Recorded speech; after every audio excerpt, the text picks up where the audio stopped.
Hello student, myself Shashi Bala from government polytechnic Badaun. और आज के इस वीडियो लेक्चर में हम वार्म स्प्रेइंग के बारे में समझने वाले हैं। तो ये जो हमारी वार्म स्प्रेइंग टेक्निक होती है, it is the part of thermal spraying technique. जैसा कि मैं आपको थर्मल स्प्रेइंग टेक्निक के बारे में बता चुकी हूँ, तो थर्मल स्प्रेइंग का ही हमारा एक पार्ट है वार्म स्प्रेइंग टेक्निक, जिसे हम हॉट स्प्रेइंग के नाम से भी जानते हैं। तो मोस्टली हमारा हॉट स्प्रेइंग के बारे में पूछा जाता है, तो हॉट स्प्रेइंग ही हमारी क्या होती है, वार्म स्प्रेइंग टेक्निक होती है। तो चलिए स्टार्ट करते हैं कि वार्म स्प्रेइंग टेक्निक आखिरकार होती क्या है। तो जैसा कि मैंने आपको बताया था कि ये एक थर्मल स्प्रेइंग टेक्निक का एक पार्ट है, तो यानी कि यहाँ पर भी हमारा क्या हो रहा होगा, जो प्रोसेस हमारा अप्लाई किया जाता है थर्मल स्प्रेइंग टेक्निक में, सेम उसी प्रोसेस पे हमारा ये हॉट स्प्रेइंग भी वर्क करेगा। तो चलिए देखते हैं। Warm spraying is a novel modification of high velocity oxy fuel spraying. तो जो मैंने आपको वेरिएशंस बताए थे थर्मल स्प्रेइंग टेक्निक में, तो उसमें हमारा एक HVOF टेक्निक थी, that is high velocity oxy fuel coating spraying. तो ये जो वार्म स्प्रेइंग टेक्निक है, ये हमारा क्या है, high velocity oxy fuel spraying का एक नॉवल मॉडिफिकेशन है, यानी कि एक न्यू मॉडिफिकेशन है, in which the temperature of combustion gas is lowered by mixing nitrogen with the combustion gas, thus bringing the process closer to the cold spring। इस process में जो हमारा ये हॉट स्प्रिंग प्रोसेस है, या जो हमारी वार्म स्प्रिंग प्रोसेस है, ये क्या है, हमारा एक नॉवल मॉडिफिकेशन है किसका, HVOF स्प्रिंग का। तो यहाँ पर जो हमारा टेम्परेचर होता है कंबशन गैस का, उसे क्या किया जाता है, लो किया जाता है। और ऐसा क्यों किया जाता है, ये भाई मैं आपको बताऊंगी। तो कंबशन गैस का यहाँ पर हम टेम्परेचर लो करते हैं, और ये टेम्परेचर जो लो किया जाता है, ये किसके थ्रू किया जाता है, बाय मिक्सिंग नाइट्रोजन गैस। यानी कि जो हमारा नाइट्रोजन गैस है, या फिर आप कोई भी इनर्ट गैस को यूज कर सकते हैं। तो ये जो इनर्ट गैस होती है, वो क्या करेगी, यहाँ पर हमारे कंबशन गैस के टेम्परेचर को क्या कर देगी, लो कर देगी with the combustion gas, thus bringing the process closer to the cold spring. अब जैसे ही यहाँ पर हमारा टेम्परेचर लो हो जाता है कंबशन गैस का, तो ये जो हमारा प्रोसेस होता है वार्म स्प्रिंग, ये हमारे कोल्ड स्प्रिंग प्रोसेस के लगभग पास में हो जाता है। यानी कि जो टेम्परेचर रेंज होगी कोल्ड स्प्रिंग टेक्निक की और जो वार्म स्प्रिंग टेक्निक की है, वो काफ़ी क्लोज आ जाती है। तो ये एक तरह से एडवांटेज होता है हमारा HVOF का, कि यहाँ पर हम टेम्परेचर को लो कर सकते हैं with the mixing of inert gas. आगे देखते हैं। The resulting gas contain much water vapour, unreacted hydrocarbons and oxygen, and this is dirtier than cold spray. यहाँ पर जब हमारा टेम्परेचर लो किया जाता है कंबशन गैस का नाइट्रोजन की मिक्सिंग से, तो उससे क्या होता है, हमारे जो हाइड्रोकार्बन्स होते हैं वो ज़्यादा रिएक्ट नहीं होते, यानी कि अनरिएक्टेड हाइड्रोकार्बन्स और ऑक्सीजन के अमाउंट की वजह से, प्लस यहाँ पर हमारा वाटर वेपर का भी कंटेंट होता है, वो अभी मैं आपको फिगर में समझाऊंगी। तो अनरिएक्टेड हाइड्रोकार्बन्स, ऑक्सीजन और वाटर वेपर के कंटेंट की वजह से ये जो हमारा हॉट स्प्रिंग प्रोसेस होता है, वो कोल्ड स्प्रिंग प्रोसेस की तुलना में थोड़ा डर्टियर होता है। However, the coating efficiency is higher. On the other hand, lower temperature of warm spring reduce melting and chemical reaction of the feed powder as compared to HVOF. These advantages are especially important for such coating materials as titanium, plastic, metallic glasses, which rapidly oxidized or deteriorate at high temperatures. तो अभी जैसा मैं आपको बताई थी कि हम ये टेम्परेचर लो क्यों करते हैं, ये जो नाइट्रोजन की मिक्सिंग है ऐसा क्यों करते हैं। तो यहाँ पर देखिए, जो हॉट स्प्रिंग टेक्निक होती है, यहाँ पर जो इफिशिएंसी होती है कोटिंग की वो कैसी होती है, हाई होती है compare than cold spring technique. क्योंकि यहाँ पर अभी मैंने आपको बताया था कि टेम्परेचर लो होने की वजह से वार्म स्प्रिंग का जो टेम्परेचर रेंज है वो कोल्ड स्प्रिंग के टेम्परेचर रेंज के लगभग पास पहुंच जाता है। लेकिन फिर भी जो हमारा हॉट स्प्रिंग टेक्निक है इसकी जो ट्रांसफर एफिशिएंसी होती है compare than cold spring high रहती है हमेशा। और ये जो हमारा वार्म स्प्रिंग का जो लो टेम्परेचर किया जाता है ये इस वजह से किया जाता है क्योंकि कुछ हमारे हीट सेंसिटिव मटेरियल होते हैं जो बहुत तेजी से ऑक्सीजन के साथ रिएक्ट कर जाते हैं या फिर हाई टेम्परेचर पर बहुत जल्दी डेटेरियोरेट होना शुरू हो जाते हैं, मीन हमारे खराब होना शुरू हो जाते हैं या डिग्रेड होना शुरू हो जाते हैं या कोरोड होना शुरू हो जाते हैं।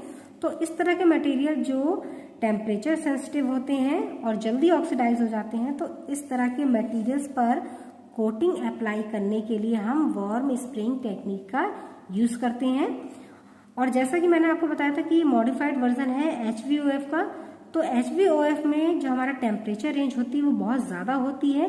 तो इस वजह से क्या होता है कि इस तरह के जो हमारे मटेरियल्स हैं जैसे टाइटेनियम, प्लास्टिक और इस तरह के जो हमारे मटेरियल्स होते हैं इन पे जब आप कोटिंग को अप्लाई करेंगे तो ये मटेरियल क्या हो सकते हैं, डिग्रेड होना शुरू हो जाते हैं।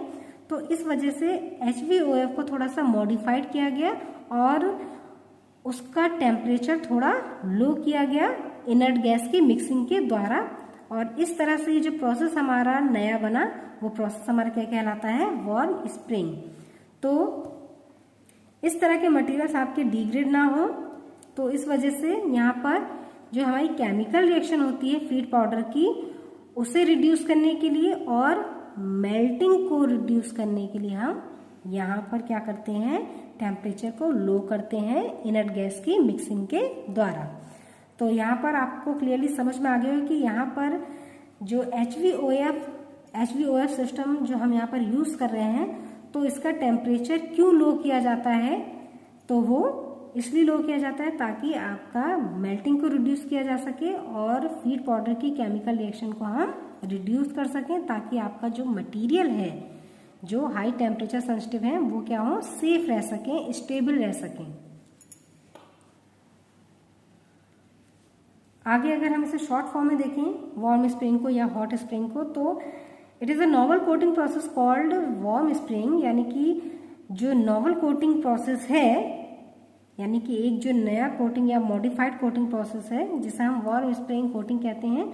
लेकिन ये नॉवल कोटिंग प्रोसेस किसका मॉडिफिकेशन प्रोसेस है, HVOF का, has been developed in which coatings are formed by the high velocity impact of solid powder particles heated to appropriate temperature below the melting point of powder material।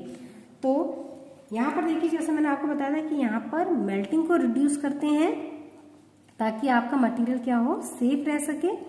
तो यहाँ पर जो आप temperature provide करेंगे वो जो भी आपका फीड स्टॉक यूज हो रहा है, चाहे वो आप पाउडर फॉर्म में ले रहे हैं या फिर बायर फॉर्म में, तो मटेरियल का जो मेल्टिंग पॉइंट होगा उसके मेल्टिंग पॉइंट से बिलो हम टेम्परेचर प्रोवाइड करते हैं मटेरियल को मोल्टन या फिर सेमी मोल्टन फॉर्म में कन्वर्ट करने के लिए।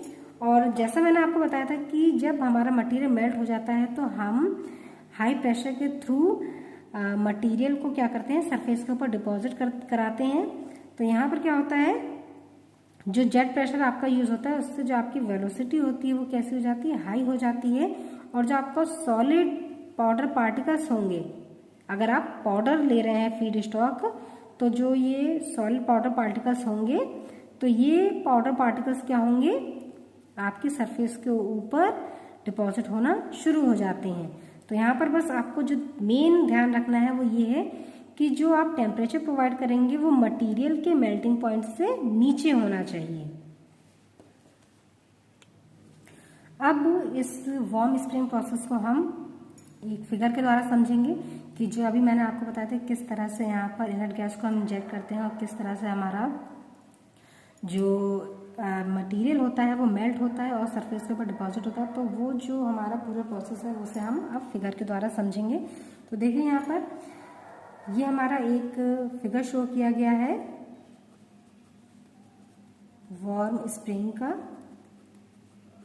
या फिर हम कह सकते हैं it is a hot spraying technique.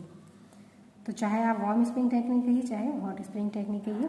तो यहाँ पर क्या करते हैं हम, सबसे पहले हमारा एक चैम्बर होता है, कंबशन चैम्बर होगा ये हमारा। तो यहाँ पर देखिए हमारा एक साइड से फ्यूल इंजेक्ट किया जा रहा है और यहाँ लोअर साइड से देखिए ऑक्सीजन गैस को इंजेक्ट कर रहे हैं। यहाँ पर हमारा एक स्पार्क प्लग लगा हुआ है, तो ये स्पार्क प्लग कह सकते हैं हम इसे, या फिर इग्निशन प्लग भी कह सकते हैं, जो क्या करेगा मिक्सचर को इग्नाइट करना स्टार्ट कर देता है।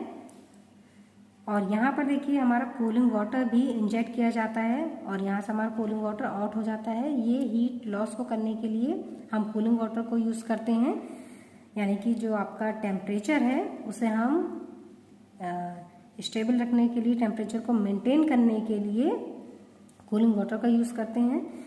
यहाँ पर हमारी इनर्ट गैस यूज़ की जाती है। तो देखिए किस तरह से यहाँ पर सारी चीज़ें हमारी मिक्सअप की जाती हैं। तो सबसे पहले बात आ रही है यहाँ पर जो हमारा फ्यूल है वो हम कौन सा लेंगे। तो जो हमारा थर्मल स्प्रेइंग प्रोसेस होते हैं, चाहे वो आपका किसी भी तरह का वेरिएशन हो, उसमें जो हमारा फ्यूल लिया जाएगा, तो अगर आप फ्यूल को एज अ गैसेस फॉर्म में ले रहे हैं तो आप hydrogen, methane, propane, propylene, natural gas, acetylene, इस तरह का कोई भी गैस आप यूज़ कर सकते हैं फ्यूल के रूप में। और अगर आप लिक्विड को लेते हैं तो लिक्विड के रूप में हम मोस्टली केरोसिन को प्रेफर करते हैं। तो यहाँ पर देखिए जो हमारा फ्यूल है वो केरोसिन यूज़ होगा और यहाँ से केरोसिन और ऑक्सीजन हमारे मिक्सअप होते हैं और केरोसिन और ऑक्सीजन के मिक्सअप से हमारा एक कंबस्टिबल मिक्सचर फॉर्म होता है। और ये जो हमारा मिक्सचर होता है कंबस्टिबल मिक्सचर, ये हॉट गैस को प्रोड्यूस करता है। मीन केरोसिन और ऑक्सीजन का मिक्सचर कंटिन्यू कंबशन करता है, जिसकी वजह से हमारा हॉट गैस प्रोड्यूस होना शुरू हो जाती है।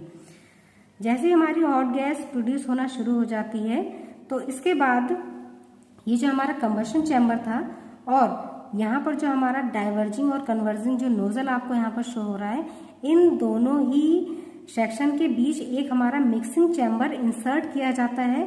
और ये मिक्सिंग चैम्बर जो हमारा इंसर्ट किया जाता है, इस मिक्सिंग चैम्बर में ही हमारी इनर्ट गैस क्या की जाती है, इंजेक्ट की जाती है। तो इस सेक्शन में जब हमारा फ्यूल और ऑक्सीजन मिक्सअप होके हॉट गैस क्रिएट करते हैं, तो हॉट गैस जब हमारी कंटिन्यू मिक्सिंग चैम्बर में आती है तो इस मिक्सिंग चैम्बर में इस हॉट गैस में हम इनर्ट गैस को क्या करते हैं, इंजेक्ट कर देते हैं, जिससे क्या होता है जो हॉट गैस का टेम्परेचर है वो क्या हो जाता है, रिड्यूस होना शुरू हो जाता है। और इसके बाद ये हमारी हॉट गैस आगे की ओर प्रोसीड करती है, यानी कि नोजल तक आती है और यहाँ पर नोजल पर ही हमारा क्या ऐड किया जाता है, इसमें पाउडर, यानी कि जो हमारा फीड स्टॉक है, यानी जिस मटेरियल की आपको कोटिंग करनी है वो मटेरियल हम यहाँ से इसमें फीड करना शुरू कर देते हैं। और नोजल से आपका जो ये मटेरियल होता है ये हॉट गैस के साथ मिक्स होकर क्या हो जाता है, मेल्ट होना शुरू हो जाता है। तो जैसे ही हॉट गैस हमारी फीड स्टॉक के साथ कांटेक्ट में आती है तो ये आपका मटेरियल क्या हो जाता है, मेल्ट होना शुरू हो जाता है और ये छोटे छोटे फाइन साइज के पार्टिकल्स में ब्रेक होना शुरू हो जाता है। फिर इसके बाद हाई वेलोसिटी के थ्रू ये जो आपका मटेरियल होता है मेल्टेड फॉर्म में या फिर सेमी मेल्टेड फॉर्म में, वो क्या होता है आपका आगे की ओर, यानी कि सरफेस की ओर प्रोसीड करता है और फिर ये आपके सरफेस के ऊपर डिपॉजिट होना शुरू हो जाता है। तो बैरल तक का जो सेक्शन होता है, यहाँ तक हाई वेलोसिटी की वजह से जो पार्टिकल्स होते हैं फीड स्टॉक के, वो छोटे छोटे फाइन साइज के पार्टिकल्स में कन्वर्ट होते रहते हैं। और यहाँ से जैसे ही बैरल से आपका जो मटेरियल है, मेल्टेड मटेरियल या फिर ये जो आपके स्प्रेड पार्टिकल्स होते हैं, ये जैसे ही बैरल से बाहर निकलते हैं तो ये आपके सबस्ट्रेट की ओर मूव करना शुरू हो जाते हैं। तो ये जो स्प्रेड पार्टिकल्स होते हैं ये बहुत तेजी से एसिलेट होते हैं सरफेस के ऊपर। और ये एसिलेशन किसकी वजह से होता है, जो मैंने आपको बताया था, यहाँ पर हम जेट प्रेशर अप्लाई करते हैं, जिससे क्या होती है जो आपके ये मेल्टेड पार्टिकल्स होंगे, इनकी वेलोसिटी हाई हो जाएगी और ये सबस्ट्रेट की ओर मूव करना शुरू हो जाते हैं और फिर ये जैसे ही सबस्ट्रेट के साथ कांटेक्ट में आते हैं तो ये सरफेस के ऊपर डिपॉजिट होने लग जाते हैं। तो इस तरह से जो इनर्ट गैस हमारी यूज की गई वो किस लिए, ताकि अगर आपका जो सबस्ट्रेट है वो कैसा है, हीट सेंसिटिव है, तो इस तरह के मटेरियल के लिए ये इनर्ट गैस क्या करेगी, हॉट गैस के टेम्परेचर को रिड्यूस करना शुरू कर देती है। तो इस तरह से हमारी जो थर्मल स्प्रिंग टेक्निक होती है या फिर जो आपकी ये हॉट स्प्रिंग टेक्निक है या कोल्ड स्प्रिंग टेक्निक या जिस तरह के आपकी ये डिफरेंट टाइप्स के थर्मल स्प्रिंग टेक्निक के वेरिएशन होते हैं, तो उनकी जो वर्किंग होती है वो कुछ इस तरह से होती है। तो हर टाइप के वेरिएशन में, यानी जो थर्मल स्प्रिंग टेक्निक की जो वेरिएशन है, तो हर वेरिएशन में थोड़ा बहुत चेंजमेंट होता है, बट जो हमारा मेन प्रिंसिपल है कोटिंग को प्रोड्यूस करने का सबस्ट्रेट के ऊपर, वो हमारा इसी तरह से होता है। तो अब हम बात करते हैं इसके एप्लीकेशन और लिमिटेशंस के बारे में। तो अगर हम एप्लीकेशन के बारे में बात करें तो देखिए, जो हमारी ये हॉट स्प्रिंग टेक्निक है ये हमें कोरोजन प्रोटेक्शन प्रोवाइड करती है, फॉलिंग प्रोटेक्शन प्रोवाइड करती है। मीन यानी कि अगर आपके सरफेस या फिर आपका कोई ऐसा इक्विपमेंट है जिसपे कंटिन्यू फॉलिंग होती है, यानी कि आपका मटेरियल सरफेस के ऊपर डिपॉजिट होता है, या कोई भी ऐसी केमिकल रिएक्शन हो रही है जिसकी वजह से आपका जो कंटेनर है या जो भी इक्विपमेंट यूज किया जा रहा है उसकी सरफेस पे कंटिन्यू स्केल फॉर्मेशन होने लग जाता है, तो इस तरह के स्केल फॉर्मेशन को रोकने के लिए हम सरफेस पर थर्मल स्प्रिंग कोटिंग का यूज करते हैं। इसके अलावा ये जो हमारी टेक्निक होती है थर्मल कंडक्टिविटी और इलेक्ट्रिकल कंडक्टिविटी को भी क्या कर देती है, चेंज कर सकती है। और इसके साथ ही जो आपकी डैमेज सरफेसेस हैं, जब हम थर्मल स्प्रिंग कोटिंग अप्लाई करते हैं तो ये जो डैमेज सरफेसेस होती हैं किसी भी इक्विपमेंट की, वो क्या हो जाती हैं, रिपेयर हो जाती हैं और वियर को भी काफी ज्यादा ये कंट्रोल कर सकता है। नेक्स्ट है इसकी लिमिटेशंस। तो लिमिटेशन पर अगर हम देखें तो थर्मल स्प्रिंग हमारा एक साइड प्रोसेस की लाइन है। Thermal spray application is not compatible with the substrate if the area to which it is applied is complex और ब्लॉक्ड बाय अदर बॉडीज। तो ये जो हमारी टेक्निक होती है इसकी जो मेन लिमिटेशन है वो ये है कि अगर आपका कोई भी ऐसा कॉम्प्लेक्स एरिया है या फिर जो एरिया है आपका वो अदर बॉडीज के द्वारा ब्लॉक्ड किया गया है, तो इस तरह के एरिया पर एप्लीकेशन कोटिंग अप्लाई करने के लिए ये थर्मल स्प्रेइंग टेक्निक ज़्यादा कंपेटेबल नहीं होती है। तो ये हमारा वार्म स्प्रेइंग टेक्निक था, या फिर हम कह सकते हैं ये हमारी हॉट स्प्रेइंग टेक्निक थी, जिसकी एप्लीकेशन, लिमिटेशन, प्रोसेस और डायग्राम के बारे में हमने यहाँ पर समझा।